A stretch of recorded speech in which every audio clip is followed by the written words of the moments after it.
Madame, Monsieur, bonjour.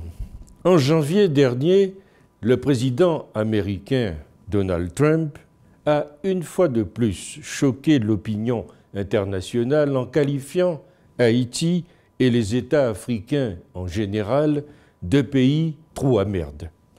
Un mois plus tard, nous arrive, toujours des États-Unis, le blockbuster Black Panther, dont la majeure partie de l'action se situe dans le royaume fictif de Wakanda. Un pays trop à merde de plus? Non, plutôt une véritable mine d'or, ou plus exactement de vibranium, un minerai imaginaire et précieux possédant la propriété d'absorber les vibrations environnantes. Le dernier roi de Wakanda, T'Chaka, en a vendu de petites quantités pour financer l'éducation et le développement de son pays, présenté dans le film comme la nation la plus technologiquement avancée au monde. Mais si je vous en parle aujourd'hui, c'est que Black Panther est un blockbuster pas comme les autres, et c'est une très bonne chose. Pas facile en effet d'être Black Panther quand on voit les tentatives de descendre le film sur Rotten Tomatoes avant même sa sortie, ou une faille Google qui a permis de renommer le film en Planète des singes suprématie. Avec Black Panther, les studios Marvel vont beaucoup plus loin que lorsqu'ils nous dévoilent le royaume d'Asgard de Thor. Cochlear n'a pas seulement imaginé les paysages du Wakanda, il a créé toute une identité visuelle puisée autant dans la pop culture que dans le folklore africain, mais sans jamais tomber dans la parodie ou le déguisement kitsch. Sa vision emprunte au passé de l'Afrique, à laquelle il ajoute, bien sûr, de la modernité, transformant le Wakanda en une version fantasmée de ce que pourrait devenir le continent dans un futur plus ou moins proche.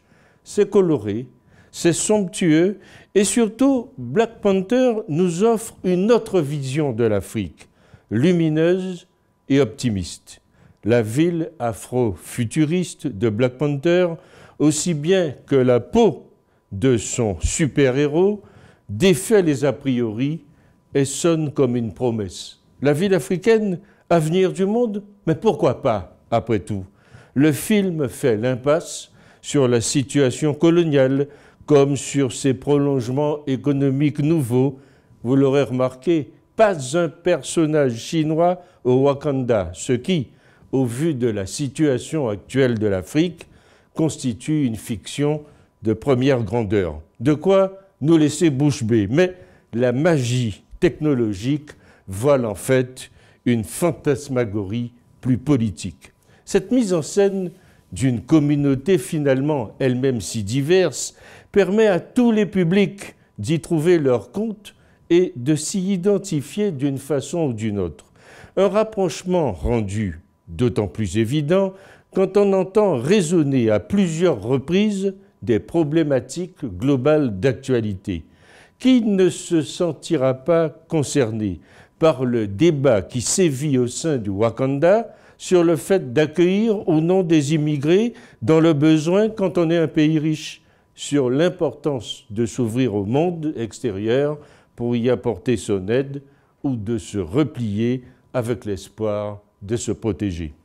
Face à une crise, le sage construit des ponts, l'idiot érige des murs, conclut le film, en adoptant un proverbe africain qui parle traditionnellement de barrages et non de murs, comprenne qui voudra. Mais cette éruption de Black Panther dans le réel est aussi la concrétisation d'une vague de fond sur les réseaux sociaux où le hashtag Wakanda Forever suscite en France comme ailleurs un fort engouement. Le public s'est approprié ce film qui réussit à associer discours politique et divertissement.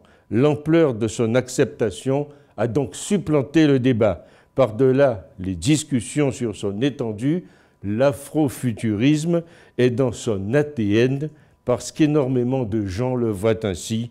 L'attente n'a fait que trop durer. Super-héros noir, Acteur noir, réalisateur noir, Black Panther se veut un phénomène culturel, celui d'une génération désireuse de s'identifier à un super-héros noir.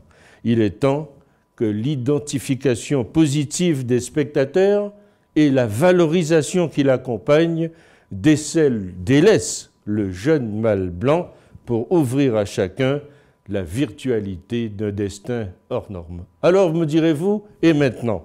Eh bien maintenant qu'ils voient que des films mettant en scène des Noirs peuvent intéresser un public blanc à travers le monde et être largement rentables, les grands producteurs hollywoodiens donneront peut-être plus souvent les clés du studio à des réalisateurs de couleur.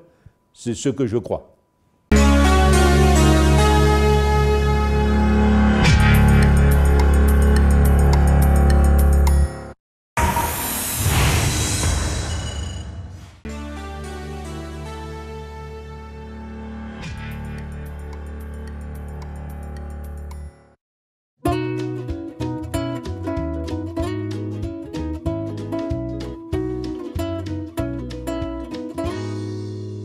Pour toutes vos stratégies de communication, vos manifestations politiques et culturelles, vos conférences et séminaires de formation, pour toutes vos cérémonies de mariage et de baptême, vous avez désormais une adresse professionnelle. L'agence Glouzilet au 26 avenue Henri Barbus, 93 000 Bobigny. Un studio high-tech de 49 mètres carrés est mis à votre disposition avec du matériel moderne de production et de post-production. L'agence Glouzilet dispose également de 2 supports de communication sur Internet, bzd-tv.com et glouziletnews.com. Pour plus d'informations, vous pouvez nous joindre au 09 19 588 881, 06 30 768 600, 06 65 381 367.